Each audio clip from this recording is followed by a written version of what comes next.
Hi, this is Tiffany. And this is Corey. Welcome to Gritty Hippie. Join us in another thought-provoking conversation with friends you never had but wish you did as we challenge societal norms and cackle over the most taboo. Thank you for tuning back in with us. This is episode 2, social media. Full disclosure, we're still learning, unsure, and curious. Alrighty, so what is social media? what the fuck is social media? Social media is where you like send all the guys that you don't want to give your number to. Oh, yep. Do that all the time. And since my page is currently private, it's like they just live there on the on the request page. And I'm just like, damn, I hope that you're some type of like business owner so you could hire me. Here's my business card. Dude. Social media is Alright. like a business card. No, really. Okay. I have a definition thanks to Gene Borges. I think that's how you say his name. He's an editor of the Sage Handbook of Social Media. And he defines social media as apps that are built around the convergence of content sharing, public communication, and interpersonal connections. It's a portal for entertainment and communication. Yeah. Entertainment and communication. Like blends the two. It sounds very inviting, como si fuera. That's how they get you. Well, social media platforms emerged in the early 2000s, and their primary pursuits seem to be connectedness. Like, for example, Facebook was meant to connect college students, right? YouTube was aimed to connect users, like, doing their own self-made content, like original influencer type of thing. Yeah. And then Twitter, I just learned, was actually a place where coworkers would try to figure out where they were getting lunch together. That's so funny to me. Knowing what Twitter is like now. Yeah. Knowing what Twitter is like now is a little scary, to see how powerful a social media platform can evolve to. So how is social media dangerous or harmful? Well, firstly, I think we need to acknowledge how powerful social media is. It has the ability to change the conditions, the rules of society, social interactions. Like, I can't tell you how many times I've had guys ask me, like, so how do I approach a woman now? And like, people just suddenly don't know how to interact. Communicate? Like people don't know how to like have basic communication anymore. Yeah, definitely see that. An early Facebook investor, Roger McNean, he basically said that Facebook is designed to monopolize on attention. And we're quickly learning that attention equals data. Ooh, So technology just moves really fast. And I just don't understand it, right? Like even in recording this podcast, we're learning as we go. Yep, literally. I feel like, people, our whole social interactions have been diminishing because of our use to be on social media. But like, social media was made to make us closer and help us communicate. So it's like a paradox, really. Yeah. I think that social media, although it has created a lot of amazing realities for people, it has also created a lot of nightmares. Trump. But some of the risks that I jotted down were like... Yeah, but it's like a distorted reality. It's not very really real life. It's an alternate reality. Yeah. And everybody's reality on social media is different because depending on our personal data, we're being like we have unique profiles. Like if you look at my Instagram feed and I look at your Instagram feed, we're not looking at the same things. Yep. And the algorithm is gonna change. Right. And I think that like big tech companies realize how powerful this tool of connectedness that was originally social media. And honestly, like these tech companies are the wealthiest companies, and the value of data has surpassed the value of oil. Ooh. Yeah. So, oh my god, that's so scary. Sis, where are my coins? Yep. Our personal data is out there, it's being used, and it's being used against us in ways we don't understand. Should I like list everything that's fucking scary about it? And then we go into details? Hell yeah. My personal list is what's at risk is our personal data. What's at risk are the alternate realities that are presented to us, aka yellow journalism or the yellow paper that originated in the 1890s. Yep.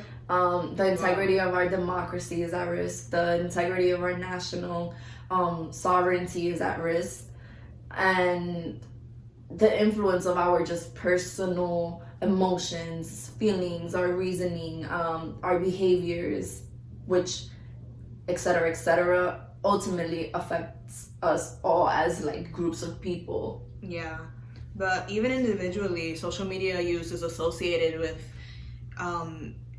depression, anxiety, stress, loneliness, low self-esteem, even physical issues. Why are we on this shit? Like reduced sleep quality, bitch. I don't know. I love my sleep. General issues such as exposure of misinformation and political polarization, which you mentioned. Yeah. We can't even have a discussion about like civil discussion. Yeah, like I'd be like Trump, but I really need to understand like why people feel certain type of ways, and I think that in doing this research, right, on what social media is, and like I never realized how social media played such a role in our political views. Yeah. You know, neither until recently, really. Until they came out. Yeah, I mean, but that's how it was designed. They didn't want it to come out, I'm sure. Right. Because that's how everything works. They want to keep it away from the limelight.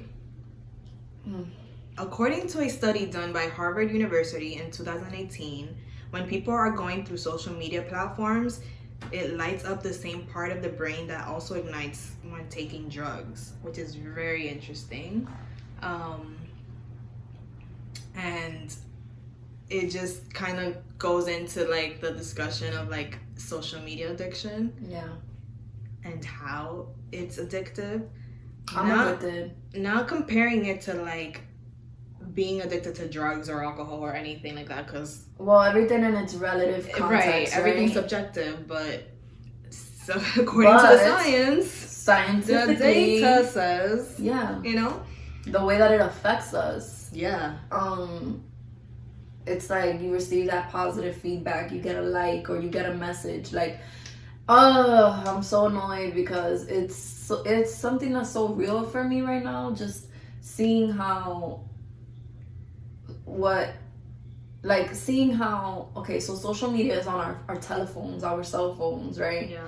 And it's being merged in with our ways of communicating, whether they're text or calling someone or voice noting. And it's like, why am I going on Instagram to check if somebody sent me a message and like we're having a casual fucking conversation? Yeah, like you have my phone number, like we're having a conversation. And last week it wasn't bothering me, but just trying to be off social media this week, right?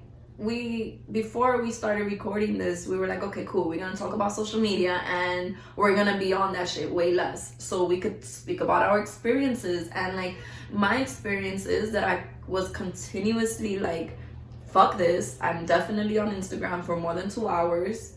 My a day. My limit is 2 hours a day, and I definitely surpassed that. And it was mainly not because I'm necessarily like scrolling down my feed, but I'm literally having conversations in my messages with people that have my number. I mean, we do that. Yes, like we do that all the time, every day. So it's like exchanging memes and exchanging things that we see and all this. Like, you know how we say like sharing memes is a love language?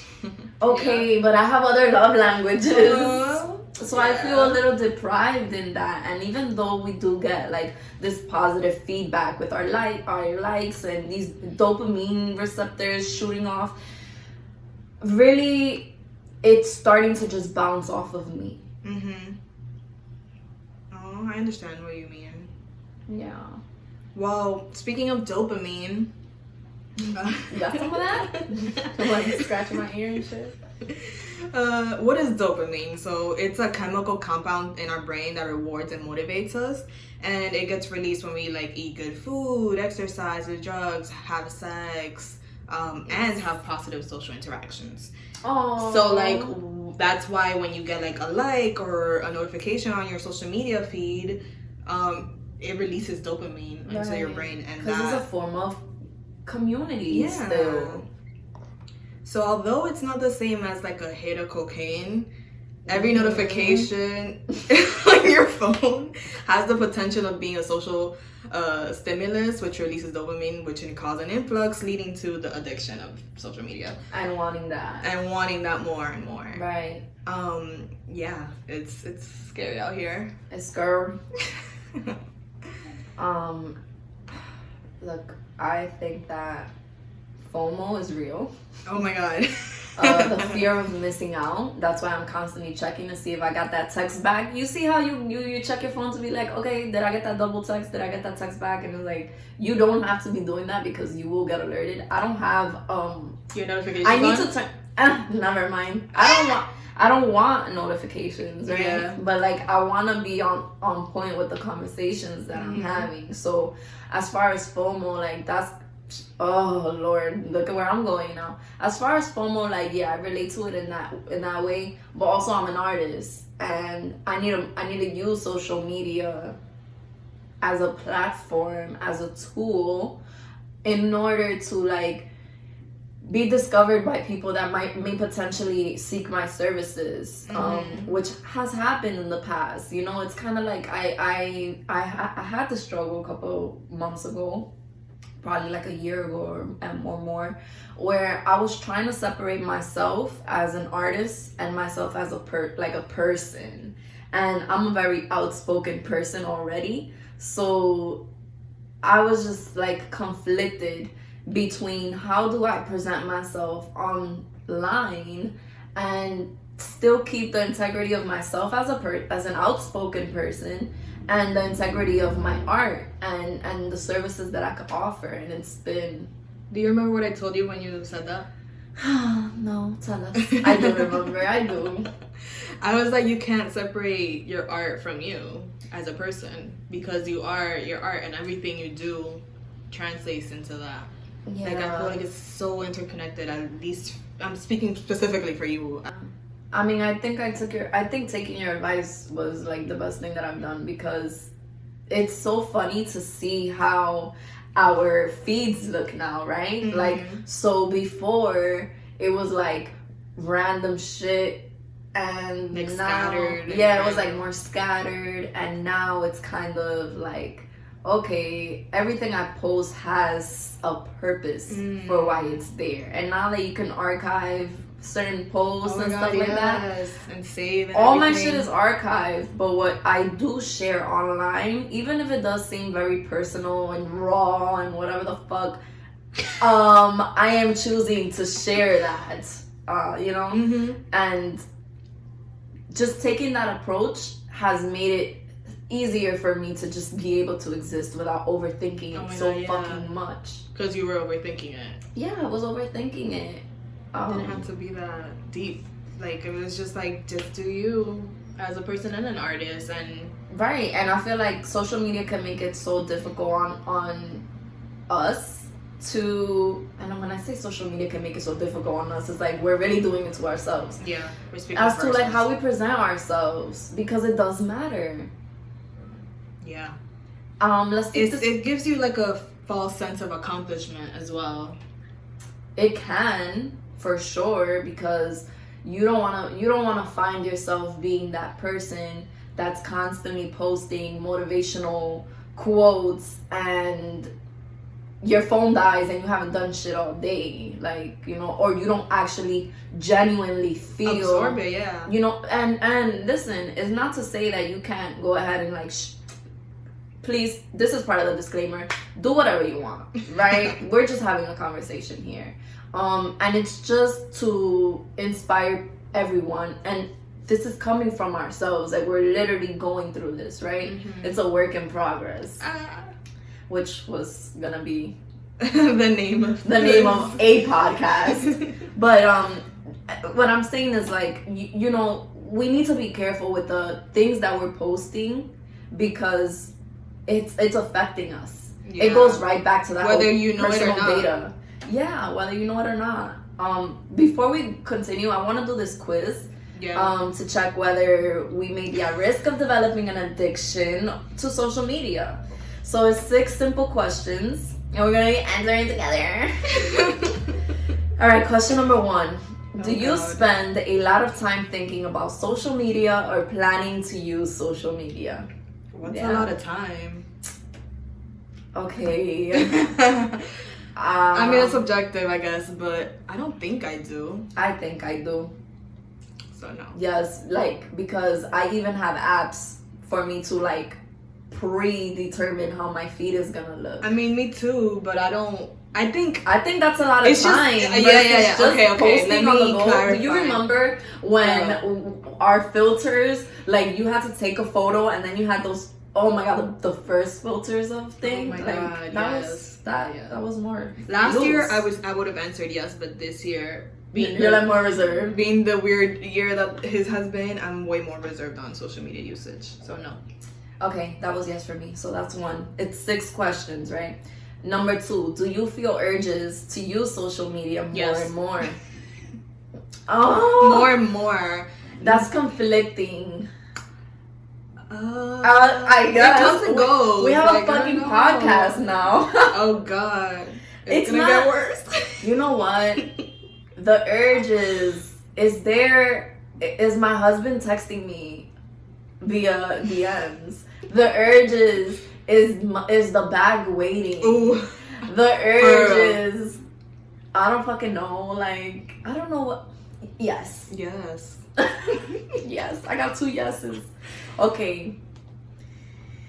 3. Do you use social media to forget about personal problems? Oh gosh. No, bitch. I emphasize my personal problems. I go to social media to talk about them. Oh shit! Don't follow me on Twitter if you don't want to hear me ranting. Forget about personal problems. No, baby. I am looking for the quotes that relate to my feelings. Oh my god! I'm looking for the hashtags. I am looking up for sad songs. I listen to sad songs when I'm sad. We got this established. We already started. Yeah. You know what I'm saying? All right. So 2 yeses. 4. Do you often try to reduce your use of social media without success? Yes. No. I am successful when I want to be. Interesting.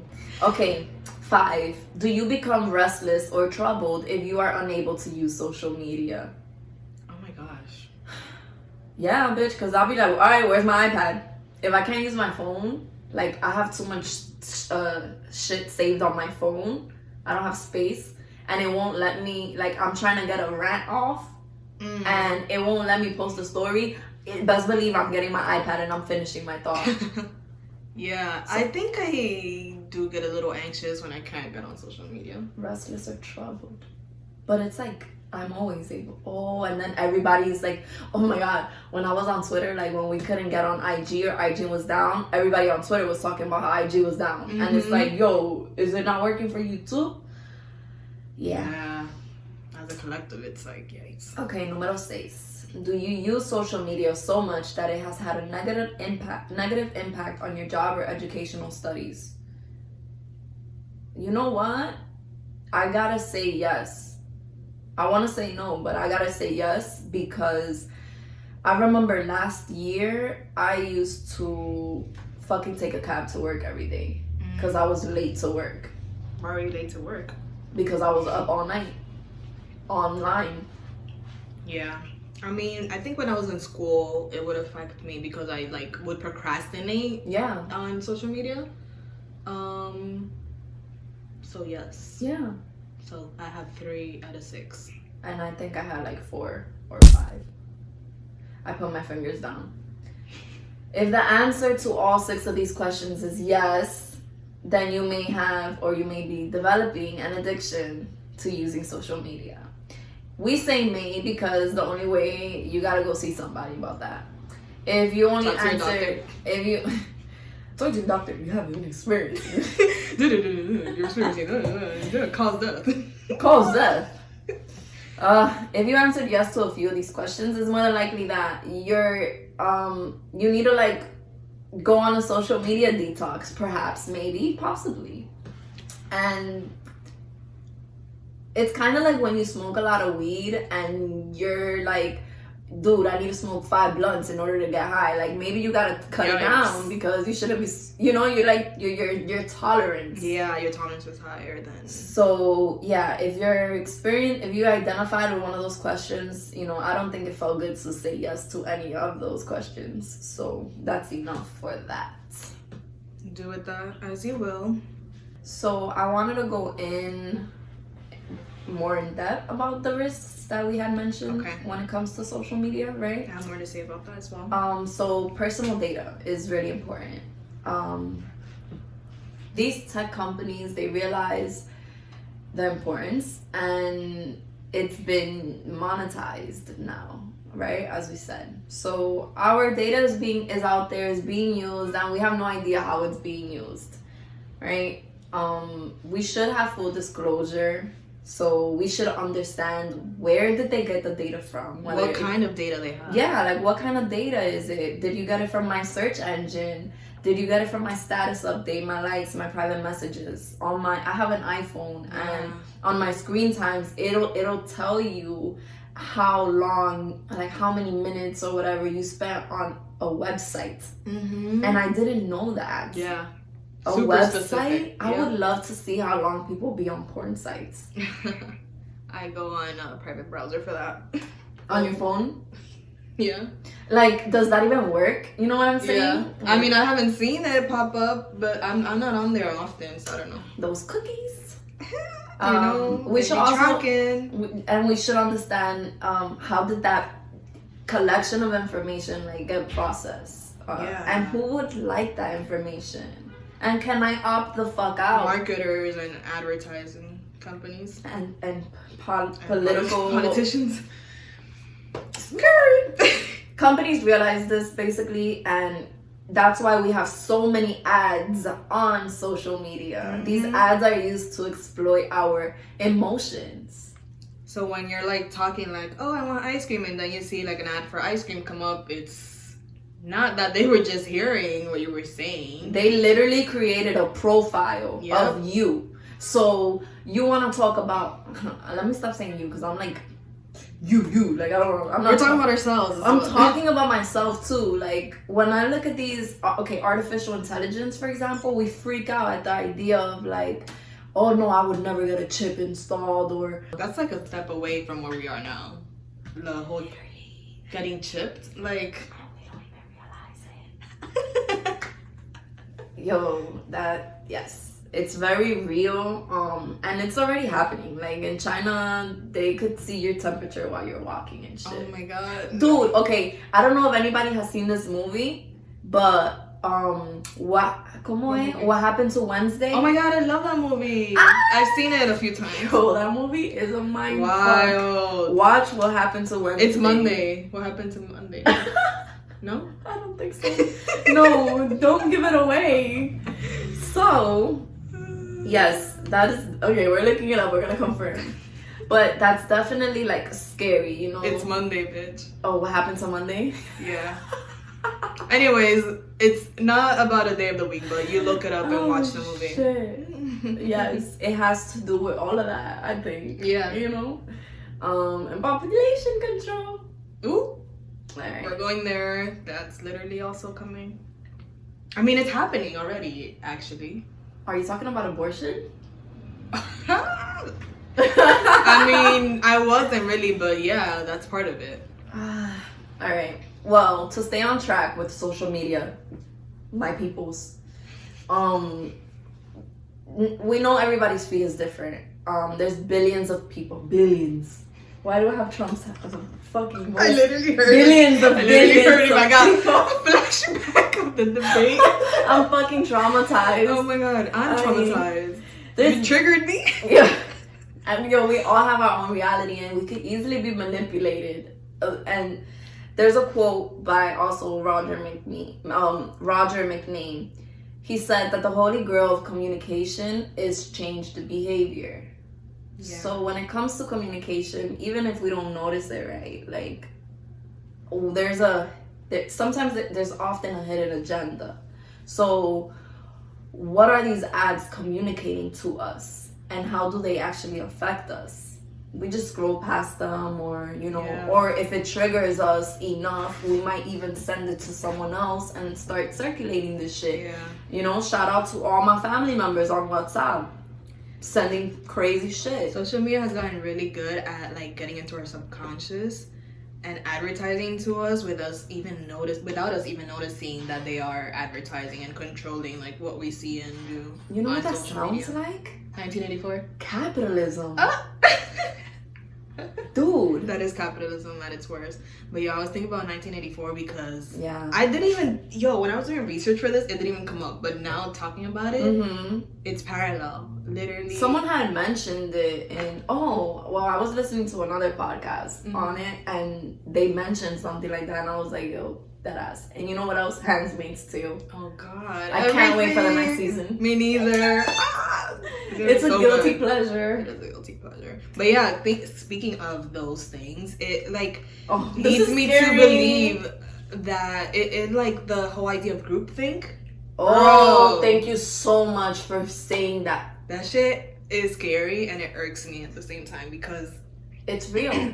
It's so real, and people don't realize it because we're not thinking critically or for ourselves. No, these companies are thinking for us.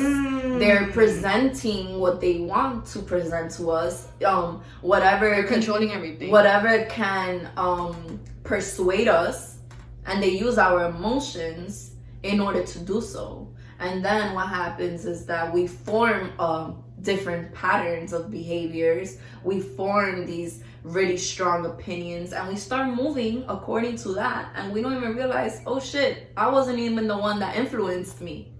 Yeah. Oh my god, I have a quote that I'm gonna say. It's from an MIT study in 2018, and it's about false news. It's gonna be interesting. So basically, false news stories are 70% more likely to be retweeted than true stories are. Wow. Humans, not robots, are primarily responsible for spreading this misleading information. Wow.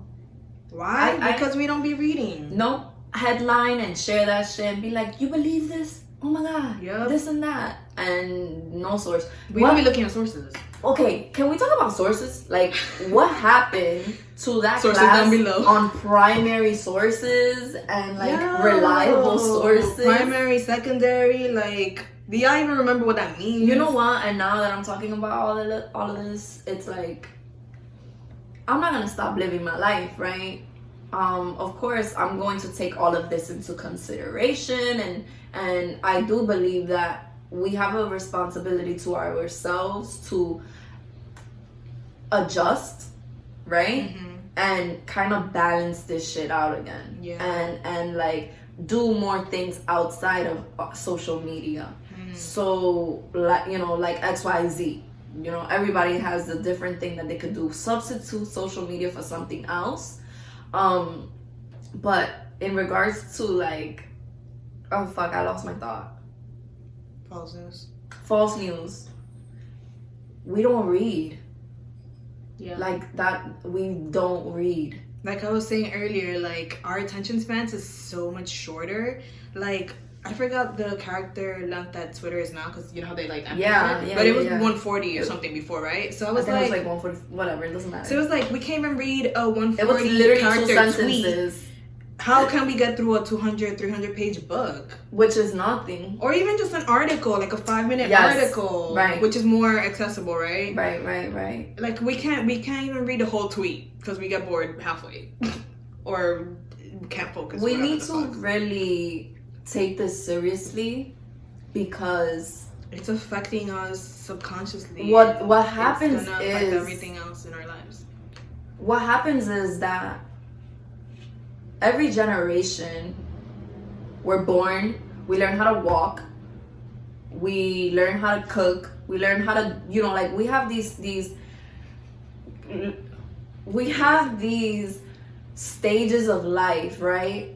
And these coming of ages, these points, these rite of passages, and our responsibility to each other as humanitarians, as human beings, as existing beings in this energies, world.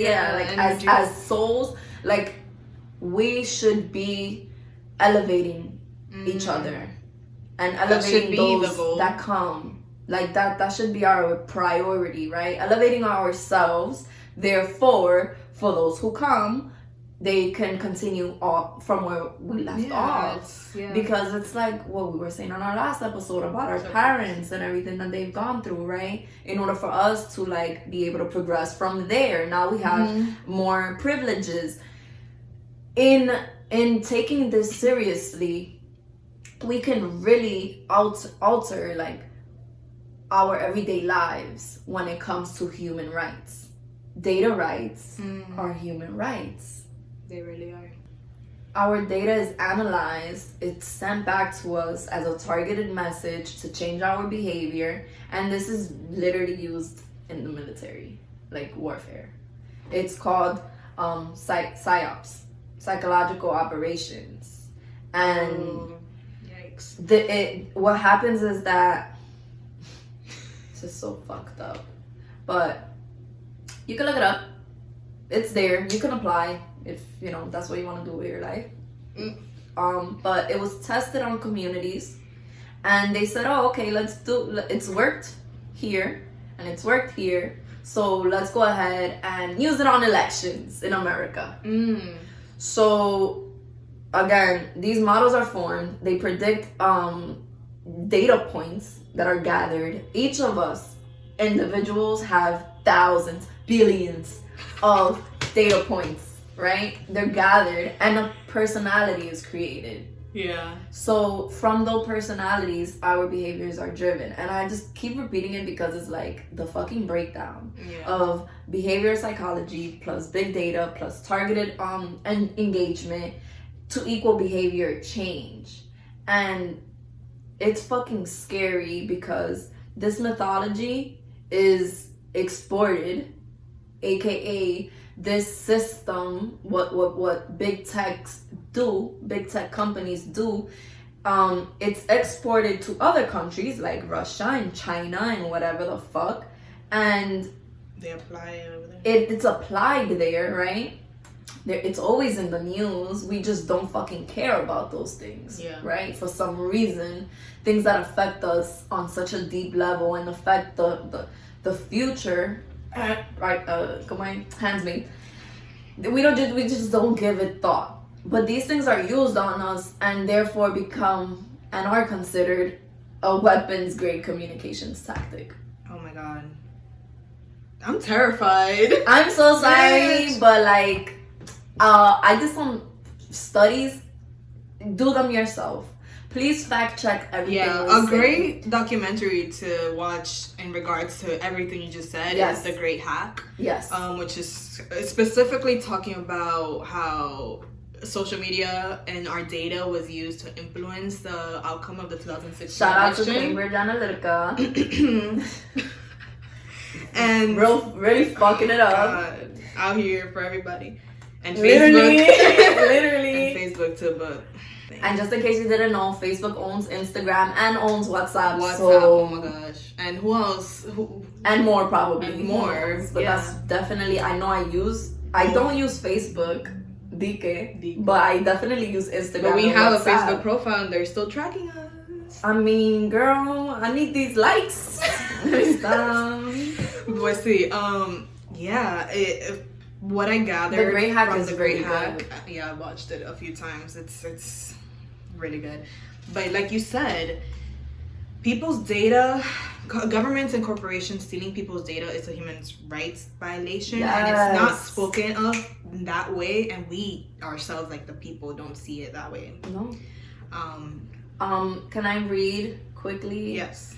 Go ahead. So our data privacy is a right guaranteed in the United Nations International Bill of Human Rights.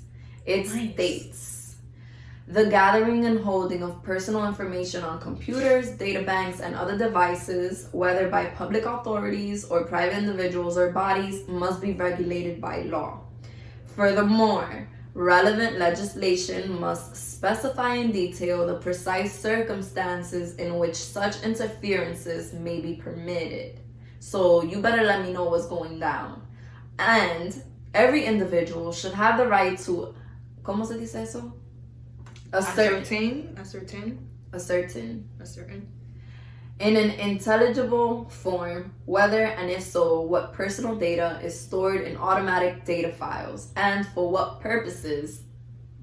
If such files contain incorrect personal data or have been collected or processed contrary to the provisions of the law, every individual should have the right to request rectification or elimination. I should be able to opt out. Yep. Yo, terms and conditions? Who? Who Where? the fuck? If you read the terms and conditions, please hit me up. I want to talk to you. So what does that shit say? Like, we just be clicking and going about our way, and we're like pretty much studying. I be trying, yo. I really do be trying, but like then I'm like, it doesn't matter. My shit is out there regardless. Also, I feel like they make it purposely like confusing, so people, it's like, even if you want to read it, it's like, what the hell? Why is this so? Okay, does this go back to me being lazy and not having the fucking attention span to read it's probably a contract, like a 2-minute? Yes. So I've skimmed through it just because like, I be paranoid sometimes, and it depends, the app. Like, okay, I'll give you a perfect example.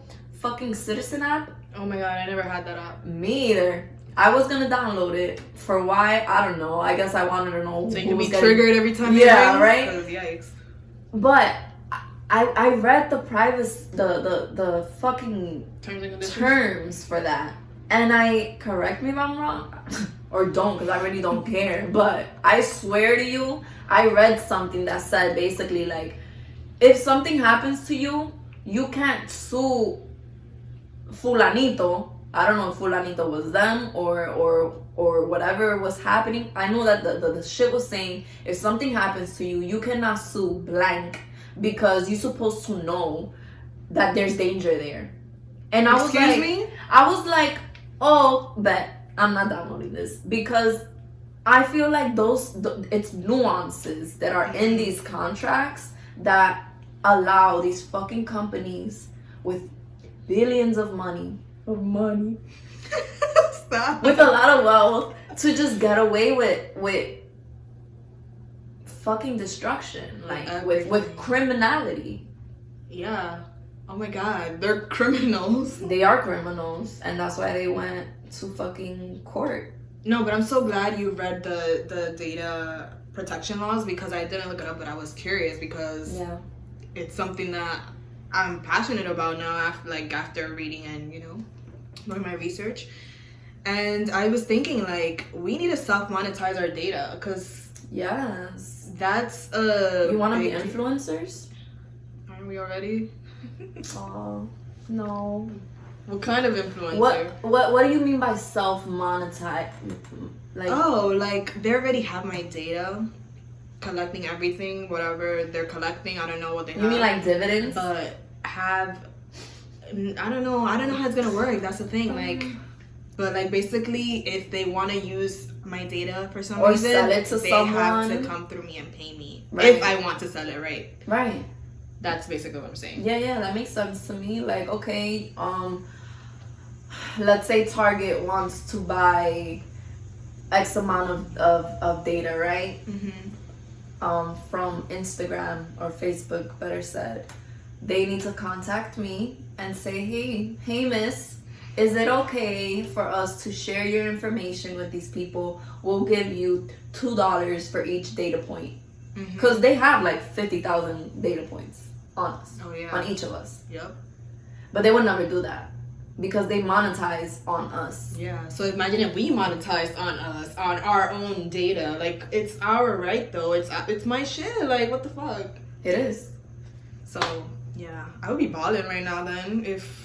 Balling? Girl, we would all, even people in like countries that are super impoverished. Like, yeah, and all they have is a phone with WhatsApp and Facebook. Dime como. Dime. How, Sway?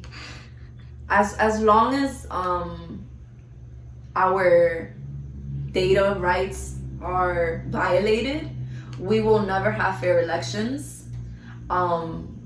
And we will continue to have the issue with campaigns being on such ends. Like, we will extremists. Yeah, because guess what?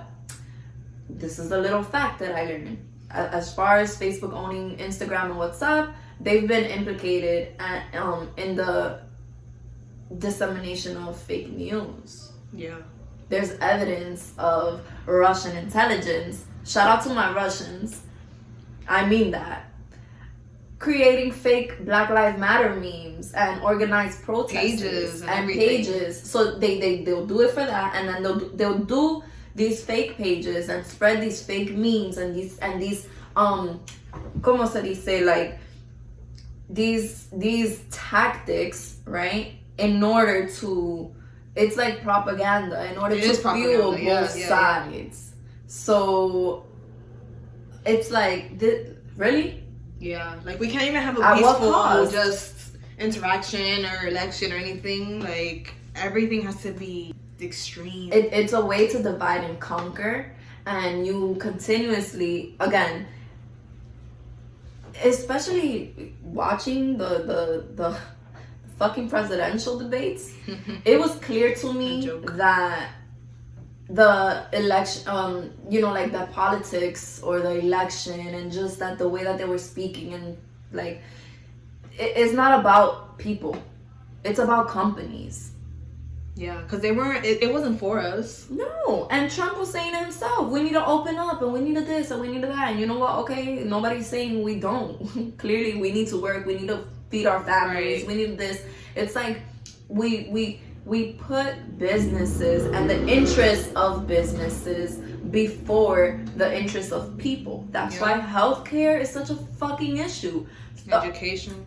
Retirement? What? Social security? Like, oh my god. It's, girl, just the educational system. It's not to be a Debbie Downer or to like emphasize on the issues that we know of, but everything's connected. It's really to, exactly, and that's what this shit is about right here. Yeah. This podcast, these conversations that we have, is to circle back in. Soon you'll realize that everything's connected. If you don't already, but everything is connected. Even like with the different episodes that we're gonna be discussing, like different themes and topics. That's why I just feel like it's so important to really dig deeper into these topics, whether they bother us. Talking about my emotions, it goes back to the data, right? And how we are being studied, right? Our apathy is literally being noted, our fears are being noted, our whatever pisses us off, that shit is being noticed. So whether you feel like, a mí no me importa, like, you know, if I'm so apathetic about things and I feel like just staying off of the, you cannot get off of the grid. There's they're gonna find you. you're already there, and we're literally lab rats, bro. Oh so we can limit the flood of data. We're leaking everywhere, sure, but we can't go off the grid. But yeah, that's what I have to say on that. Yeah. Also, that literally leads me to the other documentary that we were discussing. Yes. The Social Dilemma is also a good one to watch on this topic. So glad so many people watched it. Me too. I mean, I hope that people actually like listened and paid attention to what was discussed, but I really like the point that they made about algorithms not being subjective because they are created by people, so inherently they are not unbiased, because most of the people that are behind these algorithms are cis, hetero, like white men. And not to say that all of them are whatever, like something bad, but they come with their own biases and their own experiences, which is very limited than like the worldwide global experience. I was making algorithms, I'll be sprinkling in some fucking love and positivity and self-care and all of that jazz.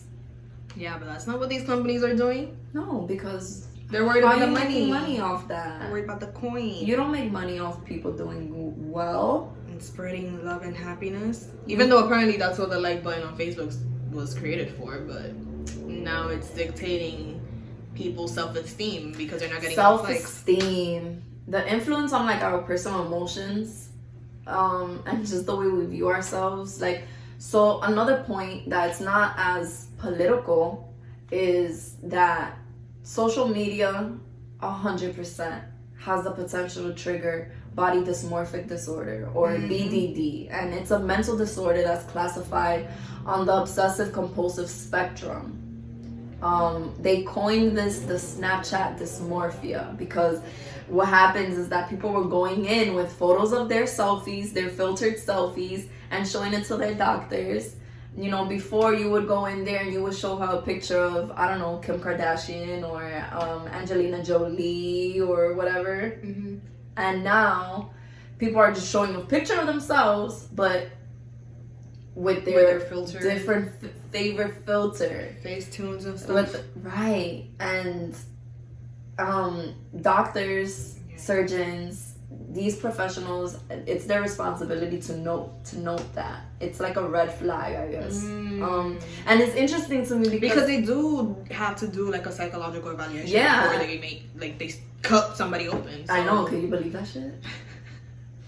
So the whole like body dysmorphia, the whole Snapchat dysmorphia, baby, we haven't even gone in about how sometimes we just can't post a photo of ourselves without a filter. Yeah. Oh my God. Sometimes we can't go down to the store without a face full of makeup. Like, we really live in costumes. We live in masks. Yeah, I think it's really dangerous because we forget what people really look like. We forget what people really sound like. How people really speak and interact with each other. It leads to unhealthy comparison and expectations and jealousy and all this other resentment and all those other negative traits. Okay, more bad news. Scientific literature also warns that excessive mobile phone use is also linked to, you ready? Self-reported dependence, which I have actually agreed. Like, yeah, I definitely do depend on this. Addiction-like symptoms, sleep interference, financial problems, dangerous use, so, you know, like driving and being on your phone, prohibited use, so using it in banned areas, or like going and saying 15 more minutes when your fucking app is like, you already exceeded your time. Right.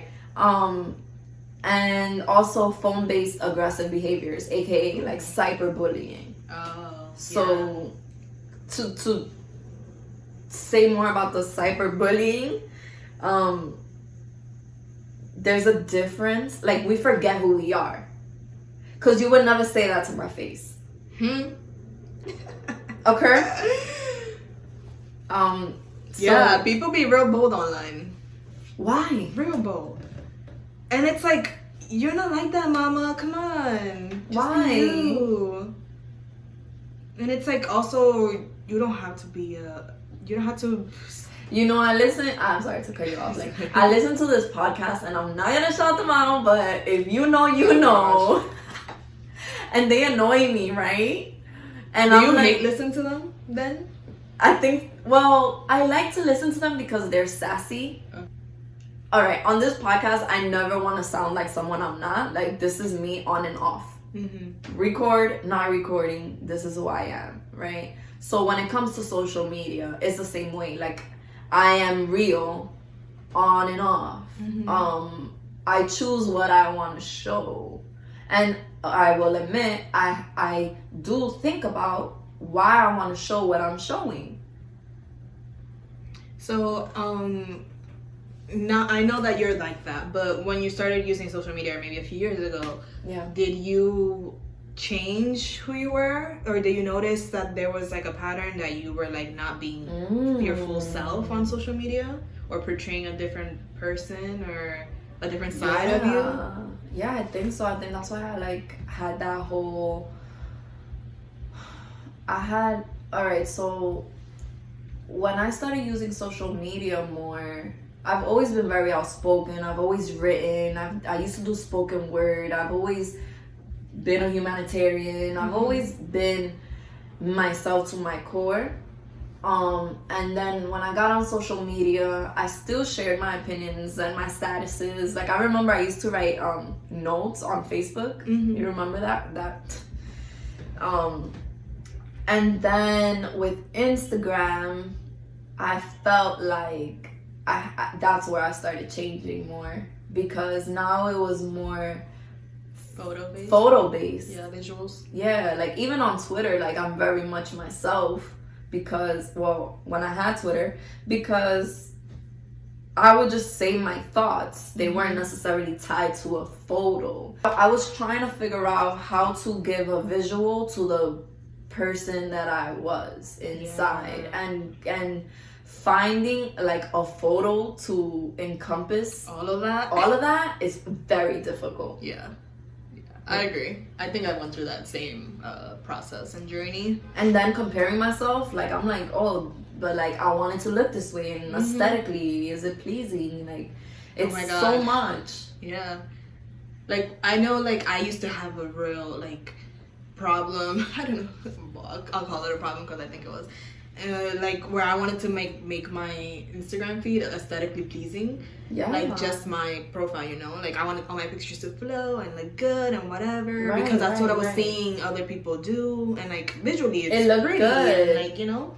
But it's like, because I was so focused on that, I wasn't like living in the moment. I wasn't, no, not even this year, like when I was traveling. Like I would even post real time. I'll post like months or weeks after the fact. Right, girl. And also it was like a very what's the word, like a specific image that a very curated image. Yes. I curated my feed to look exactly the way I wanted to, but was that real? Were you really living that? Oh my god, really doesn't Drake have a quote? He's like, I'm gonna butcher it, but whatever, you will know exactly what I'm saying. But Drake says something like, paraphrasing here, you know, these girls, aka us, we go on vacation, we take photos, and then like we post them, and we're not even on vacation. Like, we're here fucking miserable. Yo, that was me, because I travel a lot, and I wouldn't post when I was I would post on my story a lot, which is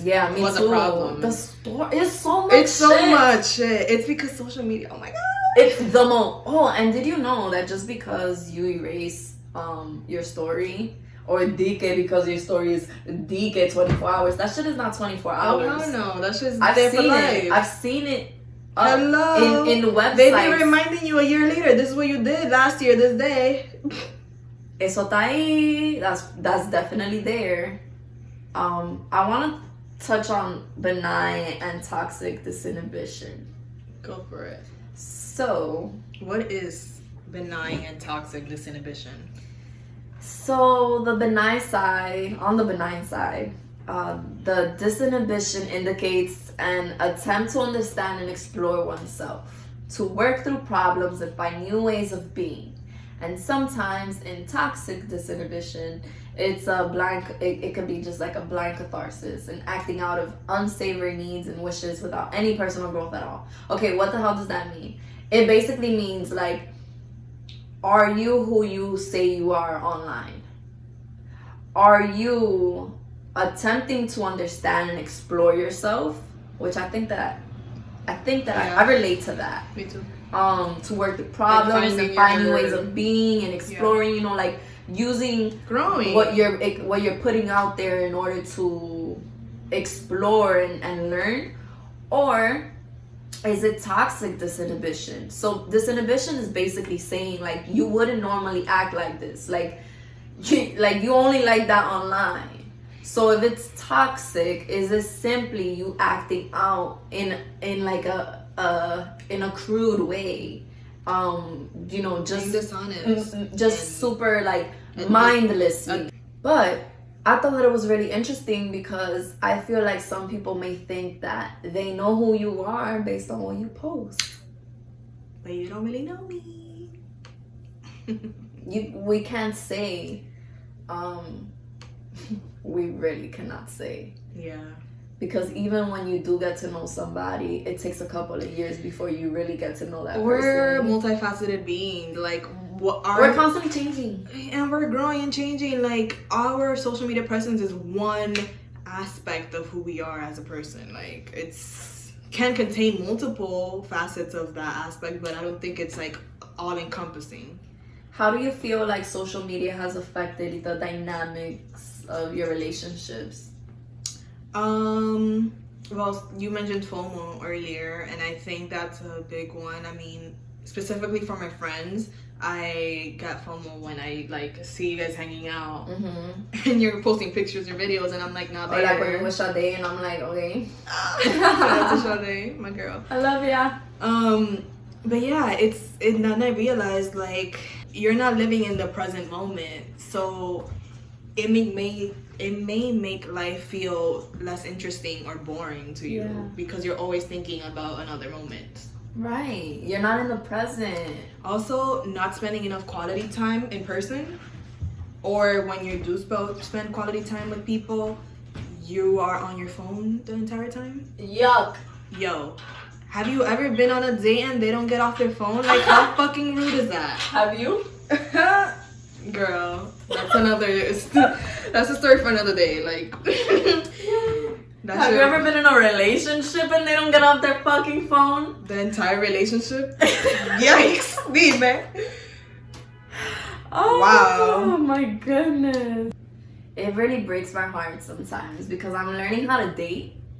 Like, me too. Apparently you just don't like people and tell them you like them and all that stuff. Like, you kind of like... I don't know. That's... No. Like, apparently, like, you need to, like, withhold... Like, you can't just It's a game, bro. It's a fucking... It's a fucking game. Give me the rules. Just give me the... No, like, just... Where's the handbook? I need to shift my...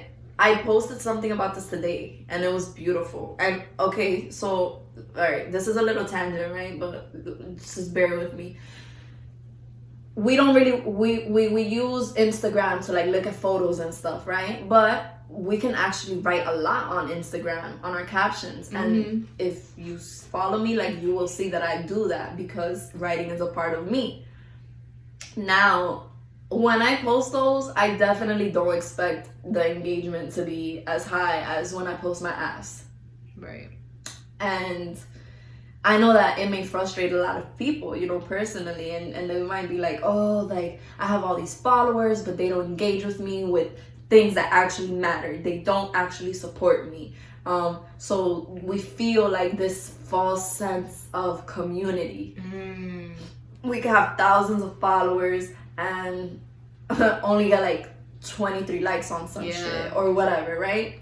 So that's an aspect of like the dynamics of our relationships. I don't mean to cut you off, but you reminded me of Raquel Savage. I think she uses social media in a really interesting way because she posts all these very provocative pictures, but in her captions, provocative thirst traps. She's super in depth about whatever different topics she's speaking on, and they be long and they be interesting, and I appreciate that. People like, engage. Yeah, I at least engage. I appreciate that because it's kind of like you're satisfying. Two crowds at once. Yeah, you're satisfying the people that are just there for the thirst traps, and then you're satisfying the people that like actually want to engage in a conversation on whatever topics you may be speaking on. And you know what people are gonna be looking for anyways, so might as well hit them with a double whammy. We've officially passed the 1 hour mark. So if you're still listening, but I'm not done talking. You're everyone. Keep listening. There are different like personalities online. Yeah. Right. What's one? What do you? Wait, what are they? Well, one of them is the fucking fantasma, like the person that. Let me pull it up. No, I don't know. I'm saying it based on my experience. I'm done with my research. Like this shit is all. I'm done. This is all LOX, like life right here. There you have the lurker, right? So the person that's always looking at everything, but not really engaging, but not posting anything. So they're the Scorpios, right? They're the ones that are like in the background. They sometimes they don't even like your shit, but they saw it. But that's what I love about stories. You could see who saw it. You know, so like, I see you. Yeah, I see you. Keep watching. But they don't post anything, right? So do you think those people maybe like they're not posting? Does that take away from like the effects of social media on them? Do you think they're safe? No. It's like they wearing condoms. Like, are they wearing condoms with social media? Are they protected? No, I don't think so. Because they're still being. But you don't know anything about me. You don't have data on me. Yes, they do. Okay. What you mean? Thank you. No, That's what I wanted you to say. These companies are still tracking you, baby. What you thought? Like, just because you're not clicking like or you're not posting a picture every other day doesn't mean that the companies are not watching your behavior. They're watching your behavior. And they're timing that shit. And they're like, oh, so they're lurkers. And this is what they watch. Like, this is what they... Like, when you're scrolling, yo. Go. I don't know if this is real, but... It reminds me of like that little clip in the Social Dilemma when the three whatever's are managing. Yes. So it's like they're literally like tracking your scrolling movements, like and then you stop. I believe that because if you're fucking recording how long I was on a website, I can only imagine how intricate these computers are. Let's blow these computers up because. What the fuck? How are we gonna stream this episode? Another thing, like, I don't know. I feel like we don't really. Yo, you remember MySpace your top friends? Yeah. Oh God. Yo, I'm sorry. I'm sorry to everyone I didn't have on my top friends list. Like, I'm not. I am, because I bet you that shit hurt some people's feelings. Not because I used to switch mine up, so everybody had a chance. And if you weren't on there, then I'm sorry. I guess you weren't my top friend. You need to come hard. Put the pressure. Apply pressure. Apply pressure. Okay. Apply pressure, right? It's still the same energy. Like, I need you to apply the pressure. People think that because they like every picture of yours, or they comment on everything, or they're constantly like, Ija. That's it? What if social media crashes? I just want someone to write me a fucking letter. Yo. Honestly, that's it. That's why I'm wearing this shirt, because I want a handwritten letter. I want a cologne on it. I want a kiss on it. I want your lips. How the fuck does social media affect our relationships, not only with our friends, but romance? Dude, have you ever dated somebody? There's some water. I drink, boo. And not exchange social media with them? So, I know someone who, that's their like shit. Like they don't follow anybody they date. Okay. I have dated someone. Of course, I knew their shit, and of course, I looked it up here and there. Claro, that was my man. Yeah. But I didn't follow him. Like I purposely unfollowed your man's because it like affected my fucking spirit. Like dating is have weird, you done that? I have, and it's been interesting. I mean, it was not really a conscious decision. It's just like we just didn't. Yeah, we didn't even really talk about it. It was just like we were in the moment. I liked it. It was nice, and I did obviously wonder because I'm a millennial. We're in the 21st century. Did you try to look them up? No, maybe, huh? I don't know. I don't remember. I don't think so, but it was interesting because I did wonder like, I wonder what they posting or like how it looks or like how their social presence looks. I definitely judge. It wasn't a big deal. I wasn't like too worried about it, and it was that's nice. Yeah. And then like eventually further down the line we did exchange social media, but you know, it's like now you give the person your social media because you don't want to give them your personal number. And then before or at one point it was like you give them your number but you don't give them like your social media. Because I guess when you give a person your social media, you're also giving them all the data that comes with it.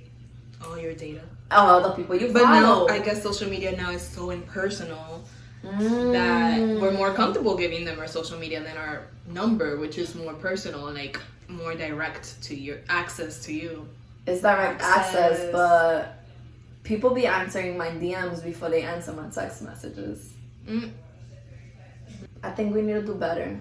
I think we rely too much on social media to share. Like, yes, sharing memes is a love language if you want to say, and it's like it's nice. It's like we've all of a sudden taken what we want to share with people, and it's become something else. Like, you know, if you go to like a art gallery or something, or if you see something really cool on the fucking street, like, you know, you or whatever, if you read something, you see something on TV, like our impulse is to share it. Our impulse is to share it, right? And sometimes you want to share it with a specific person because you like them or whatever, they might relate or, you know, they might like it. And I'm curious to see how we are really able to foster like our relationships, our friendships outside of social media. Like if I remove from the equation the memes that you send me, if I remove from the equation social media in general, like what is left of our quote quote friendship? Yeah. Yikes. That's ooh. Like, do you only live on this app for me? Because if you do, surface level, it bounces off of me. Surface level relationships. But you know what? I don't think that a lot of people. I don't think at one point, like, I don't think that we realize that it's a surface level relationship because we spend so much time on social media that it's like, girl, you lucky I'm even sharing a meme with you. Or responding or whatever. Yeah. Yeah. And that's not even to go into the entitlement that people feel when they go and they start responding to your stories and stuff. It's because people think that they have all this access to us, to you, because you just posted this picture or like this meme or whatever. I think I even told you one time, I was like, well, good morning to you too. Like, we're so used to just fucking going into the conversation and like my feelings hurt. Yeah. Like, good morning and hi and stuff. Like, but no, it's here's a meme. Yeah. Here's a this. Here's my dick. We need to foster better communication. Slacking. Do you think that's like my intuition speaking? It's telling me like we're not really talking to nobody? I think it can be. I think it's part of also your desire, like, for something deeper. Because, like I said, everything's so surface level. So, like, people aren't deep anymore. Like, not people, but, like, our community. We're not used to exchanging that way. So, I think intuition has a lot to do with how we use social media in ways that... Tell me more. we're not conscious of. Because social media triggers our ego. Yes. Okay, so with the visuals and like everything that we're putting out there, it's feeding this like innate need to feel validated and liked, like hence the looking and being so attached to the numbers, like having hundreds plus. Oh, likes. Nobody liked this. Let me delete it. Right, like, babe, you look good. Yeah, keep it up. Did you like it? Do you like it? You must have if you posted it, right? I mean, we go already. I hope so. We already like spend so much time overthinking and filtering these pictures, and then we finally post them, and it's just like feeding our ego, and like it cares what people think of us. Yeah, we need to be seen. We need to constantly engage with our ego in order for it to be alive. Thank you for that book, A New Earth by Eckhart Tolle. Yeah, it speaks on that. Like our ego is constantly feeding on what is gonna make it right. Like your ego is always fighting your actual like presence or your consciousness. Right? When you are present, you are conscious. Yeah. You are being, you are. But your ego is constantly curating. It's like the voice in the back of your head trying to like be one step ahead and do the most. It's to prove itself. Yeah. Because when it proves itself, it inflates. It's great. I'm gonna need to read that one. Yeah, I gotcha. So how can we use social media from a place that is not surrounding or like heavily involved with the ego? Oh man, this is so fucked. Well, would you say that this is feeding our ego, even though we're speaking on things that are like fire? I mean, I think I think so, because now I listen to the podcast and I'm like, they suck. I can't wait to get on this is trash. It's sensitive. I mean, probably, but like I think us being so aware, it's like it balances out. So like, yeah, I'm talking about the ego, but like the ego knows I'm talking about the ego, so it's like, bitch, I see you. It's like Spider-Man pointing to Spider-Man. Oh my god, yes, that's exactly how it is. Yo, I think real. So. Okay, I love this question because you're basically saying like, how do I show up? Right. So I've always like wanted to, oh my god, this is fucking funny. Do you remember my old account that's still up and I'm not gonna share it? Dude, I used to post petty shit, petty, grainy, saturated ass memes. You already know what they were saying. It was like booyahs. It was like just like little things subs? It was subs. Yes, booyahs. Subs. Booyahs is subs. Yo, that's what I used to post once upon a time. And when I go to that account that I need to freaking delete, because how do I even access it? That's a time capsule at this point. How do I even access that shit? I don't have the email. You don't have the email? No. Well, that's gone. It's lost forever. Well, it's mine. You see, like, that's your data. You should be able to data. I need to get on that. Okay. Yeah. Homework. But it's so funny because the things that I used to share on that, you could tell like I needed to voice something out that I just didn't know how to voice out. And like now the way that I use it to answer your question is like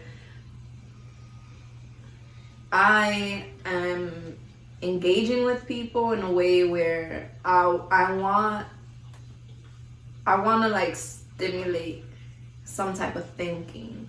I want to trigger you. I want to dive deep because I feel like the more we do that with each other, the more answers we'll get, the more perspectives we'll get, the more understanding we'll get. Like, the further we'll get collectively as people. Yeah. So I want to talk to women. I want to talk to men. I want to talk to everyone. And I want to hear everybody's opinions. And also, it comes with growth, right? Before I used to post petty shit. Now I post, like, insightful things that may help me grow from it. And sometimes I found myself being like, damn, I've already posted so much, right? It's like this imaginary fucking cap. Yeah. And it's like, you know, like when you see someone... The limit does not exist. The limit does not exist. Have you fucking gone out and had a fun-ass night and just posted on your story and that shit is just like mad dots? Yep, that's how I used to live, remember? Pre-COVID. Oh... My story used to be hours long. Yeah, but they were fun. You were okay with it, right? Yeah. And I just found myself like conflicted because I was like, damn, I want to post this really like, this moved me. This made me feel better. And like I would think about it twice and then I would still post it because I do what I want. And I would still post it because I can't fucking help it. And I can't tell you how many times people have messaged me and been like, I needed to see that.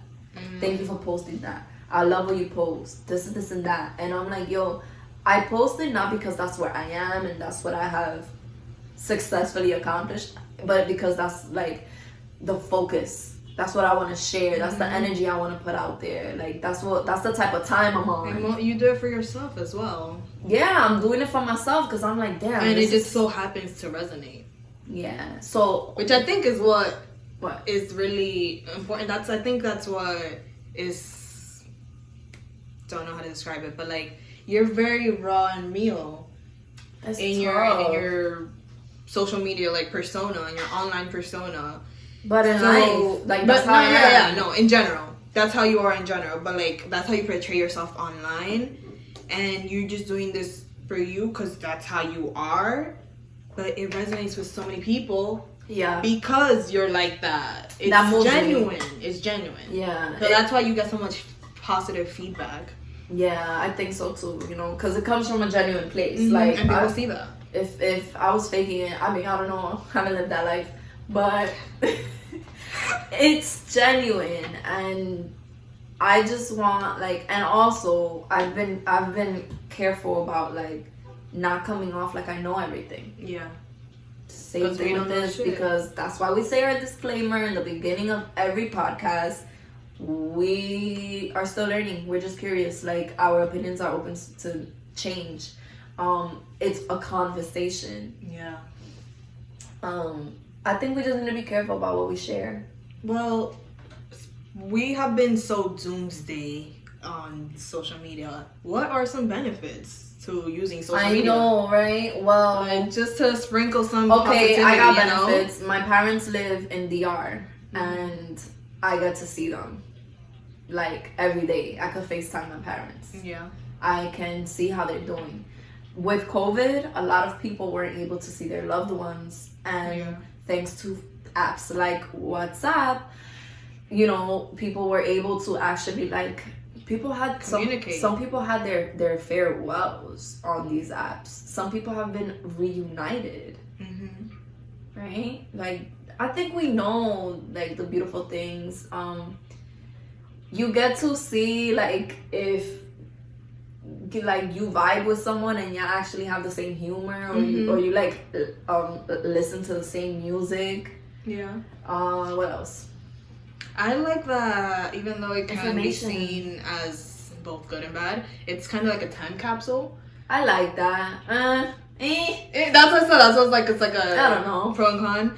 It's like, with that, you know why I don't like that shit? Because it makes me lazy as fuck, and I don't back up my pictures, and I don't save them, and I don't categorize my things. I'm very anal about that. But like, you were just saying how you have that old account. Yeah. It's like now we get to go back and laugh at it and like look at how we were. Ugly cry and shit. Doing like 6 years ago. Dude, that's a fucking long time. Yeah. So it's like, I think that's cool. You get to see your growth through it. I like to see people's lives. I'm really interested, especially like I follow a lot of artists, I follow a lot of pole dancers. I follow a lot of things that interest me, and being able to see like their routines and like, you know, just regular shit that you normally wouldn't have access to seeing in someone's life, I appreciate that. Yeah. You know, it's interesting to me, but I think it's because like I'm into people. Yeah. I think it's important who you're following. Like, hell yeah. That has a lot to do with how you use social media and how you come off in your like online persona. Like, if you're following people that don't make you happy, I follow whether you know or not, it's gonna reflect. There's real things that come with following people. It could be a very dangerous place if you overshare. Yeah. I remember like at one point, and I still don't be too crazy about it, but like some people share what their entire room looks like. Oh my god. Some people share, like I'm not on that level yet. When I get really, really, really situated and all of that shit, perhaps.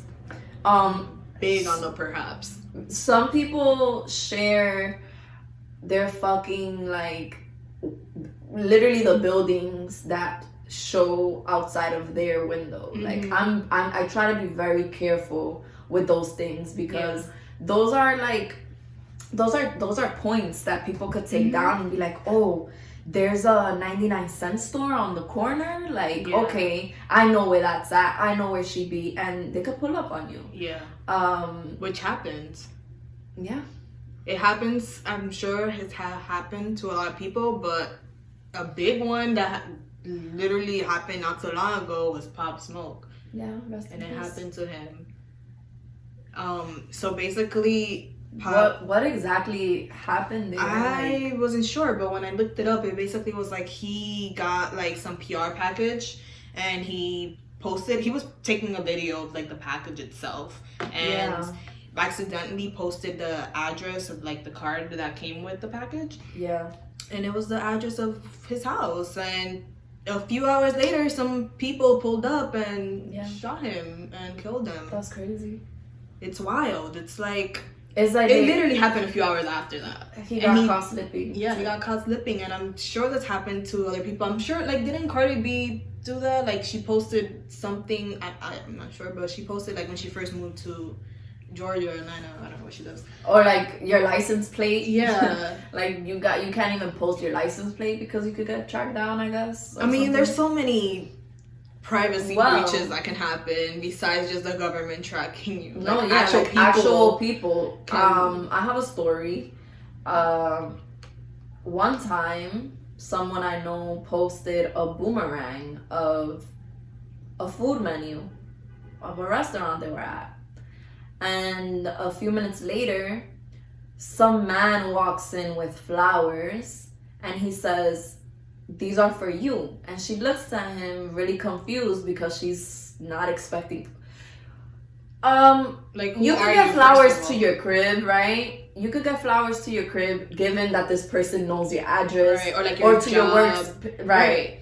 But to a random place that you're in, like, given that this is someone that doesn't, you know, like, this is not someone you're dating or someone that knows where you're at. This is someone who paused the boomerang, who like clicked on that shit and like was able to decipher in the blurriness of it what restaurant you were at.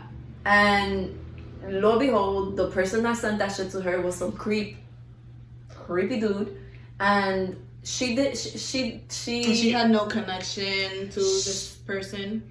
They followed this person. So we have, your page is private, mine is not, because of just reasons that pertain to how I operate my business. Basically, like, her page is not private either. It was just one of the like thousands of people that is following her. Wow. So you don't know if that person was lingering and watched you walk home to your building, like, or to your car, or to anything. It's scary. I know some people that like they wait till they leave from a place to go and post. And I started doing that. Yeah, actually. I respect that. Not because like I sell drugs or anything, but because you never fucking know. Right. It's just self-preservation, safety. Yeah. I think that's all I have to say to that. So with all of that we have been saying for an hour and a half, what would your call-outs be to the people listening and how to be better online users? This is tough stuff. Observe. That's the main one. Like, genuinely observe and track your behaviors. Because you may think that because you don't post, or you may think that because everything you follow is motivational and positive, you may think that you don't have an issue, and you may not, because how the fuck am I supposed to know? But you do yourself the favor and really track your behaviors, observe it, right? So like something that I'm doing personally is like not only observing how I interact, which is making me realize that the way I interact with people that I actually care about is pretty superficial. Take note of that, like the behaviors, because you may see that the way you acting is not the way that you actually want to act and the way you want to show up, and it might be the cause of why you don't feel fulfilled in your relationships or just as a person. Yeah, I think that also has to do with intuition, like strengthening your intuition. Yeah. How do you do that though? It's following your gut, and we need to detox in order to do that. Yeah. Because we're constantly being fed information, ads, ways of thinking, memes that are saying something that can make you be like, constantly being stimulated. We're constantly being stimulated. So we need to detox and detach from all of that. Yeah. And, the ways to do that is by the fastest and most extreme way would be to delete your social media accounts and like log off and like. So that's what you did. Yeah. I didn't do that because I was like, nah, I need to check this shit. I felt like it wasn't realistic for me. Yeah. Right? Because I do want to use social media still. But I'm feeling like deleting. Like now, I'm over it. I'm feeling like deleting it. Yeah, but I did it because I was already using social media less, and I felt like it wasn't like I wasn't doing anything that required me to be on there. So I was like, let me just do this for a little while. Like I can use my time more efficiently. So I deleted it. I logged off from everywhere because I was logged in multiple places, my phone, my laptop, So I logged off and then I deleted the actual app. And I still found myself going into my phone to like check like if I had a notification or like go on socials and check my DMs or whatever. But the app wasn't there, and I was like, oh, okay, got it. Like, but I caught myself like every time I did that. So like, give yourself a plan. How long are you gonna be doing it for? Whatever. Right. And there's app limits. There's app limits on your phone and on the apps. Yeah, and on the app. So you can do either or both. Yeah. And remember, like, when you don't stick to the limit you're giving yourself, that's something to observe every single time. Probably your ego jumping. And you're kind of breaking that promise to yourself, which could then affect your whole, like, everything else. Your whole trust, because you're breaking your own promise. So take it very, very seriously. And to make it easier, make a list of things that you can do instead of being online. Yeah. I made a list. Well, I made a list because I deleted it completely. So I wanted to be more intentional, right? Yes. So I literally... You really needed that list. I said, I put hobbies. And these are things... Hobbies? Yo, we haven't even talked about that. But like... Get a hobby. Do people even have hobbies nowadays? Well, you would fucking find out that we don't. We don't. Yeah. Also, a hobby doesn't have to be something you monetize on. Oh my god. It's very important. Hobbies are not usually something you monetize on. That's what a hobby is. Exactly, right. But sometimes we want to take something that is our hobby and make it money off of it, right? So it's really important to have a fucking hobby that is not your job. linked to work. Yes. Oh my gosh. That's very important. I'm so glad we said the word hobby. Shout out to hobbies. Yo, that's a dating question. What's your hobbies? Yo, that's a great question. I've asked people those questions. It's like, what are my hobbies? Because it tells you a lot about a person, their interests. And what do you do with your time? Exactly. Wow. Yeah, so I encourage you to write a list of things that you can do instead of being online, and these could be things that you have always wanted to do with your life. If you once used to draw, go do that.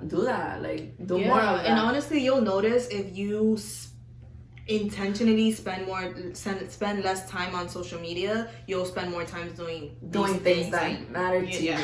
Yeah. And you won't have these excuses, like make excuses like, oh, I just want to check online, blah, blah, and then spend hours online. Yeah, that happens. You know, sometimes you just go so you can check something and then 30 minutes end up flying. Yeah. Time really flies. So be intentional with your time. Yeah. And like I have this quote that I wanted to like mention. It's since you mentioned how, and I did as well, how social media kind of like the time flies by when you're using it. So on a study in 2017, it said that those who are addicted to social media experience a time distortion bias, where they feel that tasks that prevent them from checking social media take longer than they actually do. So it's like our time is so warped when we use social media. So that's something that's interesting. Like, if you cut down, you'll really see like how much time you have on your hands. Like, do what you can with the time that you have. I like that one. Okay. I have a closing quote as well. It's by Carol Cadwell-Adore. And she says something that moved me, which was that platforms that were created to connect us have now been weaponized. So it's to remind us all the importance of understanding what we're doing, where we're doing it, who we're doing it with, and why we're doing it. Yep. So don't give your power away for likes, people. And don't let yourself be manipulated by these companies. Because that's cash. That's cash money. Cash money, baby. Well, that wraps up the end of our second podcast with Gritty Hippie. Thank you so much for tuning in. Although we have been bashing basically all episodes social media. Highlighting the risks. Yes, that's really what it was. We're highlighting the risks of uncensored and, you know, like unconscious use of social media. Yes. That's all. And we're glad that you're listening to us and that you follow us on our social media platforms, because having this conversation is meant to empower all of us. And we want to continue having the conversation. So there's a lot to talk about. Hit us up on Twitter, Facebook, YouTube, Instagram. But seriously, please share us with your friends, with someone you love and you think that they might be interested in having the conversation. And let us know what you think. We need you to engage with us. That's why this matters. Engagement and communication. So don't forget to rate, review, and leave us a comment.